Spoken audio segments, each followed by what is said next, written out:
अहाँके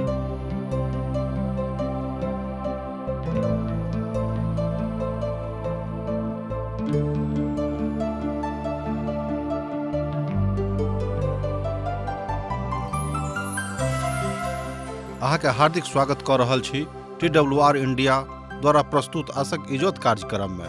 यह एकटा सिलसिलेवार ढंग सँ बाइबलक अध्ययन अछि आ हमरा जीवनके लेल उपहार अछि। परमेश्वर चाहै छथि कि एकटा मनुष्य एक पवित्र जीवन जियैक, पापों सँ छुटकारा पाबैक, जाहिसँ वह दंड के भागी नहीं बने। यह कार्यक्रम के माध्यम सँ दिशा हमरा सबके मार्गदर्शन करा रहल छथि। तो आउ ई कार्यक्रम के हम आरंभ करै छी। आशा के इजोत मैथिली कार्यक्रम में हम एक बेर और अहाँक अभिनंदन प्रभु यीशु मसीह के मीठ आ पवित्र नाम सँ कऽ रहल छी। हमर विश्वास अछि जे अहूँ सब तैयार होइब। तहन हमरा संगे खोलि लिअ इफिसियो पोथी तकर 1 अध्याय 13 पद सँ आगाँ। आ जहन हमरा सब पवित्र आत्माक काजक ऊपर देखब तऽ पाएब ई 3टा बात जे बड़ महत्वपूर्ण ओतऽ लागैत अछि, अहाँ देख सकैत छी। पहिल बात, ओ हमरा सबके ओहि बात सँ अलग करैत छथि जाहि बातक आवश्यकता हमरा सभक लग नहि अछि।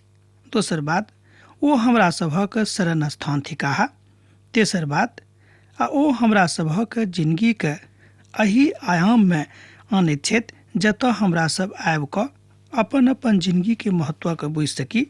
आ ई बात हमरा सब सर्वप्रथम प्रभु यीशु मसीह के पुनरुत्थान आर तकरा बाद हुनक जागृति के विषय में लऽ कऽ आबि सकैत छी जे मनुष्य के शक्ति प्रदान करैत अछि।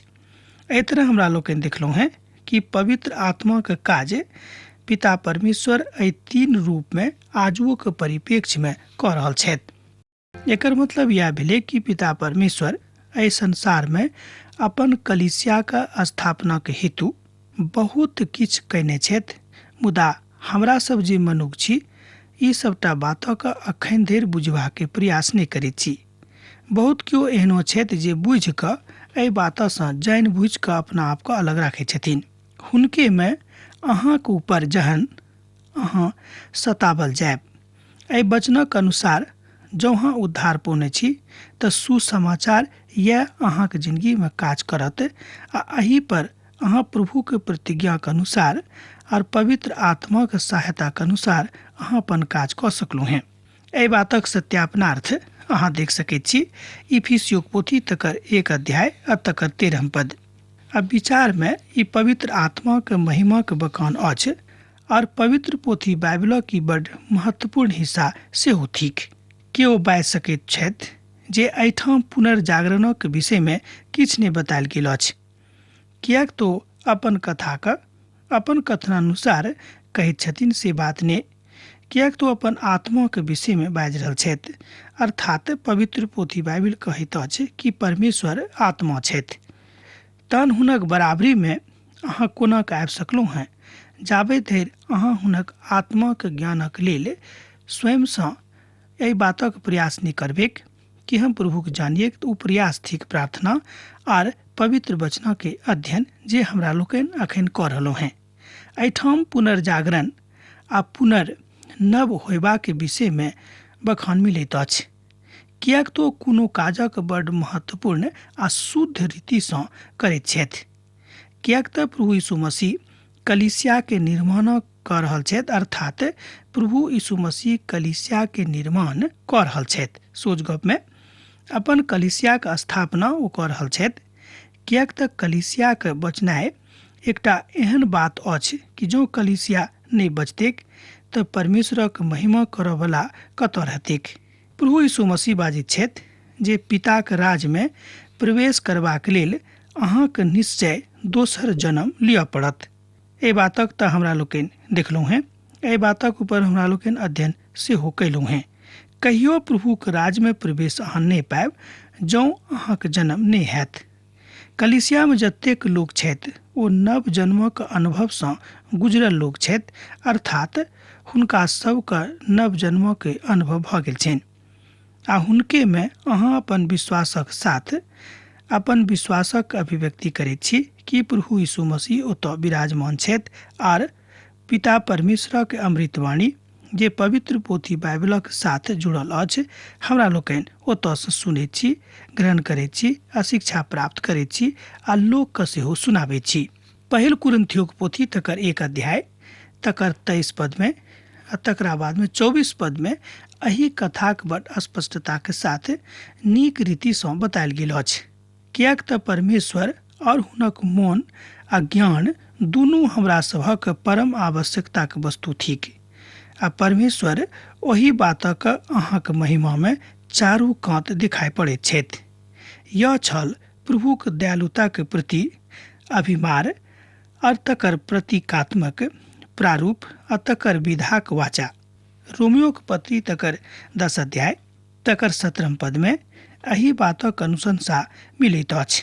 बिनु पुनर्जन्म में गेने अर्थात बिनु पुनर्जन्मक अनुभव भेने केओ परमेश्वरक राज में प्रवेश नहीं कऽ सकैत छथि।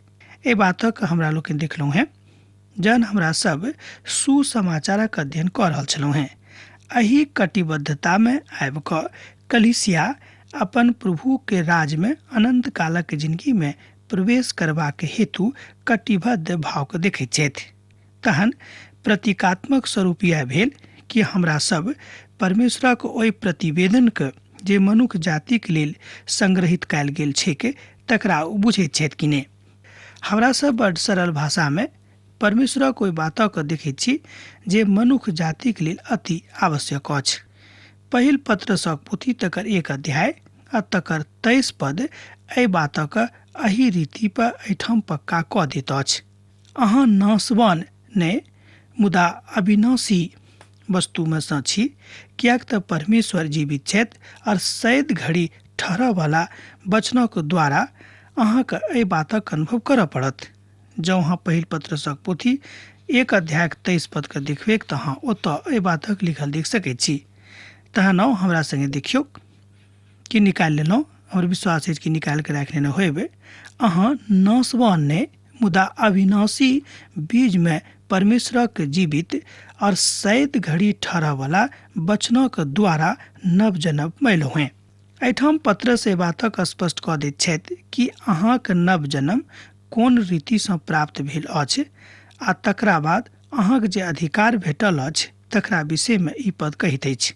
आ ई जिनका में हमरा सब विश्वास करैत छी ओ पवित्र आत्माक सहायता में हमरा सबके अपन छाप दऽ देने छथि आ अब हमरा सब अगुआक पदक लेल उपयुक्त छी, अर्थात परमेश्वरक वचनक प्रचार करबाक लेल उपयुक्त छी जँ पवित्र जिंदगी बिता रहलहुँ हैं। अपना आपके अर्थात अपन विश्वास के प्रभु यीशु मसीह में व्यक्त करूँ, कियाक तऽ ओ बहुत ठाम एहि शब्द जाल में नहीं घिर कऽ मुदा परमेश्वरक प्रेम में घिर कऽ ई काज करैत छथि। महिमा आ कृपा तऽ प्रभु यीशु मसीह छनि आ हुनके में ई बात प्रकट सेहो पिता परमेश्वर केने छथि। सबसँ पहिने पवित्र आत्माक बात, पवित्र आत्माक काजक हमरा लोकनि देखलहुँ हैं जे पिता परमेश्वर मनुष्य जातिक लेल कऽ देने छथिन। यह बात आजुक परिप्रेक्ष्य में हमरा सबके श्रवण करबाक अछि। पवित्र आत्मा पुनर्जागरणक अर्थात पुनर्जागरणशीलता के व्यक्त करैत छथि आर अहाँक अंदर में हमरा अंदर में पिता के प्रेमक भरैत छथि। बड़ स्पष्टता के साथ ओ बतौने छथि कियाक तऽ पवित्र आत्मा अहाँके छुटकारा दैत छथि आ ई बात एही पवित्र आत्मा में प्रभु के काजक निदान स्वरूप अछि। पवित्र आत्मा हमरा सबके मसीह के नजदीकी में लऽ आनैत अछि आ एही तरह के पवित्र आत्मा के छाप बड़ नीक अछि। आ पुरना नियमक काल में ई कथा बड़ दोसर रीतिसँ हुनका में प्रकट होइत छनि जे अपन कथा के सार्वजनिक नहीं कऽ सकैत छथि। आ यह कथा प्रभु में बड़ गुणकारी अछि। किनका में तऽ प्रभु यीशु मसीह में। अब हमरा सब पवित्र आत्माक तेसर काजक दिस आबि रहल छी जे कलीसिया सदा करैत रहैत अछि, अर्थात पवित्र आत्मा कलीसिया के बढ़ोतरी के लेल काज कऽ रहल छथि, अर्थात करैत रहैत छथि। ओ हुनक मोल लिअ बला के छुटकारा के हेतु हमर मिरासक बयान अछि जाहि बातसँ हुनक महिमा स्तुति होइक। एहि बातक एहिठाम इफिसियोक पोथी 1 अध्याय के 14 पद में प्रकट कयल गेल छैक। ओ कहैत छथिन कि ओ हुनक मोल लियो बला के छुटकारा के हेतु हमर निराशक बयान अछि जाय बात से हुनक महिमा के स्तुति हुए के। अर्थात एक मतलब यह भेलै कि प्रभु हमरा सभक जे निर्णय छथि, मूल निर्णय छथि, ओ बहिना पहिनहिए से दऽ देने रहथि। बहिना कोनो धनक अग्रिम अर्थात भुगतानक रूप में नहीं अछि, मुदा ई बहिना थिक तकरा घुरा कर नहीं लेवल जाइत अछि। ई बातक हमरा लोकनि खूब नीक रीति सँ जानै छी। महिमा के प्रकाशनक ठाम अर्थात महिमा के प्रकाशनक धाम जतऽ प्रभु रहै छथि ओतऽ ओ छथि। अर्थात जँ अहाँ प्रभु के अपन प्रेमक अंजलि चढ़ा रहल छी तऽ पवित्र आत्मा हमरा सभक बयान दैत अछि अग्रिम ओ टाका देने छथि, अर्थात ओ अगुआ बनि कऽ हमरा सभक लेल काज कऽ रहल छथि। अर्थात पवित्र आत्मा के वरदान हमरा सभक जीवित परमेश्वरक नजदीक में आनबाक प्रयास सैद घड़ी नित दिन करैत रहैत छथिन। यह बखान पवित्र पोथी बाइबिल में मिलैत अछि। पवित्र आत्मा मसीह में हुनक शक्ति के आ पुनर्जागृति के बताबैत अछि आ ई सबटा बात हुनक बड़ाई के लेल अछि आ ई एही अध्याय के तेसर प्रकथन अछि।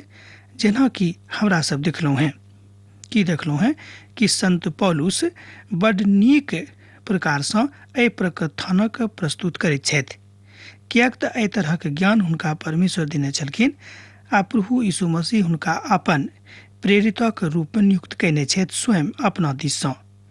परमेश्वरक त्रिएक रूपक अर्थात परमेश्वरक जे तीनटा रूप थिक तकरा एहिठाम सेहो देखायल गेल अछि, पिता, पुत्र आर पवित्र आत्मा।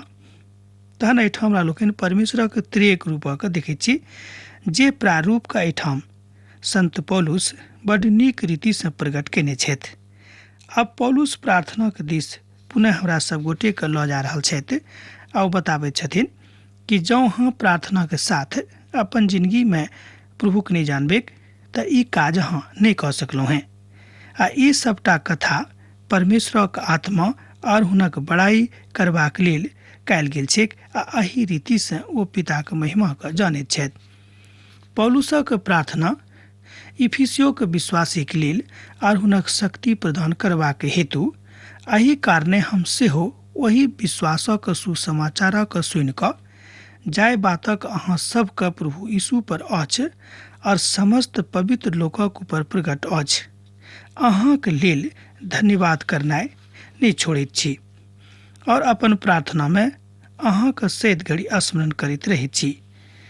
इफिसियो के पोथी तकर 1 अध्याय आ तकरा बाद 15 और 16 पद में एहि बातक बतायल गेल अछि। इफिसियो के कलीसिया अपन विश्वासक लेल प्रसिद्ध छल आ अपन प्रेमक लेल सेहो बड प्रसिद्ध छल। प्रेम तऽ मात्र उद्देश्य नहीं छल, मुदा ओ कथा छल कि प्रभु के प्रेम अर्थात यीशु के प्रेम वही कलीसिया सँ प्रकट भऽ रहल अछि। यह समालोचन यह बात बा यह दृश्य आजुक कलीसिया में जहन हमरा लोक नहीं देखै छी तऽ बड दुख होइत अछि। जे केओ प्रभु के दास छथि आ जँ हुनका ई नहीं झलकैत छनि तऽ हुनको बड दुख होइत छनि। तहन आजुक दिन में परमेश्वरक कलीसिया में एहि बातक प्रकट भेनाइ बड़ जरूरी अछि। तहन हमरा सब एहि बातक प्रकट नहीं कऽ सकैत छी। हुनक प्रेम आ परमेश्वरक ऊपर विश्वासक लेल एहिठाम संत पौलुस हुनका सभक बड महत्व बुझैत छथि आ हुनक महत्वक बढ़ाबैत छथि। यह कथाक लेल एही बातक लेल एहिठाम साधु पौलुस हुनका सभक बड बड़ाई करैत छथिन, अर्थात ओहिठामक कलीसिया के लोकक बड़ाई करैत छथि कि अहाँ सब परमेश्वरक प्रेम में बढ़ि रहलहुँ हैं। यह बात आजुओ के परिप्रेक्ष्य में हमरा सब गोटे के करबाक आवश्यकता अछि। हमरा सब देखलहुँ हैं जे पौलुसक प्रार्थना के उद्देश्य बड नीक रहनि। ओ एहि बात सँ सुसमाचार दैत छथि, ओ संसारिक बातक लेल प्रार्थना नहीं करैत छथि। हुनक प्रेम आ परमेश्वरक ऊपर प्रकट कयल गेल ओहि सबटा बातक साधु पौल स्पष्टता के साथ एहिठाम बखान करैत छथिन। हुनका मन में एहि तरहक समाहित भाव छनि जे भाव मनुष्य जाति के प्राप्ति के हेतु बताबैत अछि। एहिठाम जे प्राप्ति शब्द आयल अछि ओ परमेश्वर के प्रेमक प्राप्ति के दिश इशारा कऽ रहल अछि। हमरा सब देखलहुँ हैं जे संत पौलुस प्रार्थनाक उद्देश्यक बड़ नीक रीतिसँ बतौने छथि।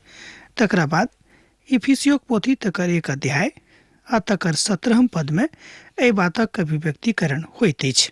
एहिठाम ओ एहि रीतिसँ बाजैत छथि कि हमर प्रभु यीशु मसीह परमेश्वर जे महिमाक पिता थिकाह, अहाँक अपन पहचान में ज्ञान और इजोतक आत्मा देख। एहिठाम संत पौलुस प्रार्थना कर रहल छथि कि परमेश्वरक ज्ञान कलिसियाक लोकक भेटैक, किएक तऽ पिता परमेश्वर अपन कलिसियाक स्थापनार्थ ई काज एहि संसारमे केने रहथि। पौलुस लिख रहल छथि जे कलिसिया मसीहक अपन देही अछि। ई देही परमेश्वरक एहि बातक योजनाक बनौने छथि वा बनौने छलाह जे पिता परमेश्वरक दिससँ मनुष्य जातिमे प्रकट भेल छलीक। एहि बातक एहिठाम पिता परमेश्वर अपन महिमामे अपन पवित्र आत्माक रक्षार्थ एहि बातक बतौने रहथि।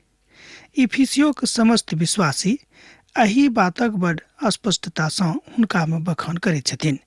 जाबे धरि पवित्र आत्मा हुनक शिक्षक नहि बनतीक, ताबे धरि अहाँ एहि बातक ज्ञान नहि प्राप्त कऽ सकैत छी। एहिठाम संत पौलुस एहि बातक बड़ स्पष्टताक साथ बता रहल छथि। मात्र पिताक और पवित्र आत्माक सहायतासँ परमेश्वरक ज्ञान मनुष्य जातिक लेल आबि सकैत अछि, अर्थात ओहि ज्ञानक केबाड़ि हुनके दुनूक सहायतासँ खूजल जा सकैत अछि। जँ पिता परमेश्वर एहि ज्ञानक केबाड़ि खोजि देने छथि तऽ अहाँ तकरा प्राप्त कऽ सकैत छी। वस्तुनिष्ठ बात यह भेल कि मनुष्यक विश्वास आ विश्वासक मजबूती आ तकरा बाद परमेश्वरक संगति, ई तीनों बात एके संगे जोड़ होयबाक आवश्यकता थिक।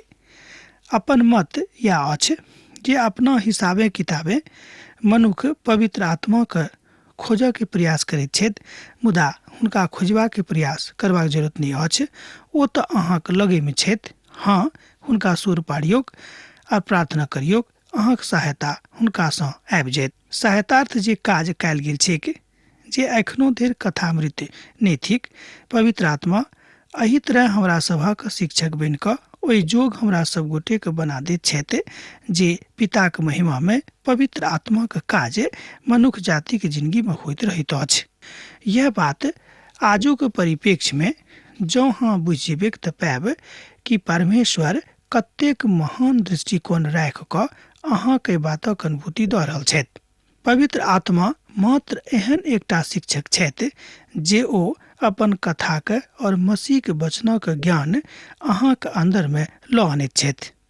अहाँक मनक आँखि ज्योतिर्मय होइक, जाहिसँ अहाँ जानि लिअ जे हुनक बजैलासँ केहन आशा होइत अछि, और पवित्र लोकमे हुनक मिरासक महिमाक धन जे केहन होइत अछि तकरा अहाँ देखियोगे।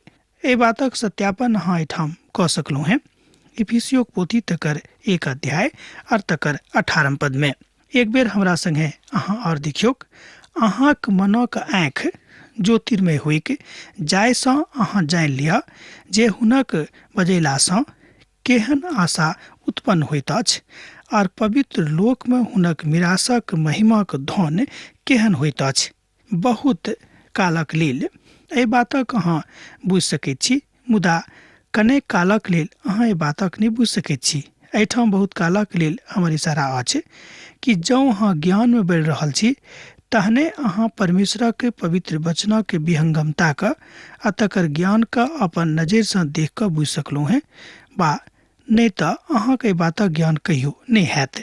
किएक तऽ पवित्र शास्त्र बाइबिल बताबैत अछि कि जाबे धरि पवित्र आत्मा अहाँक सहायक नहि बनत, ताबे धरि आशाक इजोत अहाँक जिंदगीमे नहि झलकत आ नहि अहाँ परमेश्वरक ओहि आशाक साथ देख सकैत छी।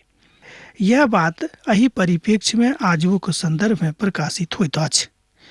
प्रभु यीशु मसीहके पवित्र इजोतसँ जे केओ भरल छथि हुनका ओहि आँखिसँ अहाँ देख सकैत छी, किएक तऽ आब अहाँक लग पवित्र आत्माक आँखि अछि, अर्थात जे आँखि अहाँक पहिने छल से आँखि अब नहि अछि, बदलि गेल अछि। आब पवित्र आत्माक आँखि अहाँक भेटल अछि। एहि ज्ञानसँ अहाँ प्रभुके चिन्ह सकलहुँ हैं। अहाँके हृदय रूपी आँखि परमेश्वरक दिस अहाँक लऽ जाइत अछि। ए बातक बुझनाइ बड आवश्यक सेहो थिक कि एक आदमी बहुत मेधावी भ सकैत छथि, मुदा बिनु पवित्र आत्मा के सहायता के ओ पवित्र आत्मा के ज्ञानक प्राप्त नहीं कऽ सकैत छथि। ई बात एहिठाम स्पष्ट भऽ जाइ छै। पवित्र पोथी में अंकित कयल गेल ओहि सबटा बातक अहाँ पवित्र पोथी के अनुसार देख सकैत छी। रोमियो के पोथी तकर 10 अध्याय आ तकर 9 और 10 पद में अहाँ एही बातक सत्यापन कऽ सकैत छी। अहाँ जाय वस्तु के जाय विषय पर जतऽ से ज्ञान प्राप्ति के हेतु इच्छा राखैत छी, आगू में यह बात अहाँ के पवित्र आत्मा के ज्ञान के साथ सहायक बन के बता देता है और आत्मा के ज्ञान पिता के दिस से अहाँ के भेटत। यह बात पवित्र शास्त्र बाइबिल में बतायल गेल अछि। परमेश्वर के पवित्र आत्मा अहाँ के आजुक दिन सिखेबा के प्रयास करैत अछि। ओ अहाँ के सहायक थिकाह। पौलुस अपन कथा के अपन प्रार्थना के लगातार लागू कयने छथि। कतऽ तऽ अपन जिंदगी में आ पवित्र आत्मा अपन कथा के सिखेबाक हेतु हुनका लेल ठाढ़ छथिन। एहि तरह आजुक दिन में जाय युग में हमरा लोकनि अखन जीवित छी, हमरा सब एहि बातक प्राप्त कऽ सकलहुँ हैं, किएक तऽ पिता के सामर्थ्य पवित्र आत्मा के द्वारा एखनो एहि संसार में उपलब्ध अछि। इफिसियो पोथी तकर 1 अध्याय और तकर 19 पद में एहि बातक बतायल गेल अछि। हुनक सामर्थ्य हमरा दिस सँ जे विश्वास करैत अछि कतेक महान अछि। हुनक शक्ति के प्रभाव ओहि काजक अनुसार होइत अछि।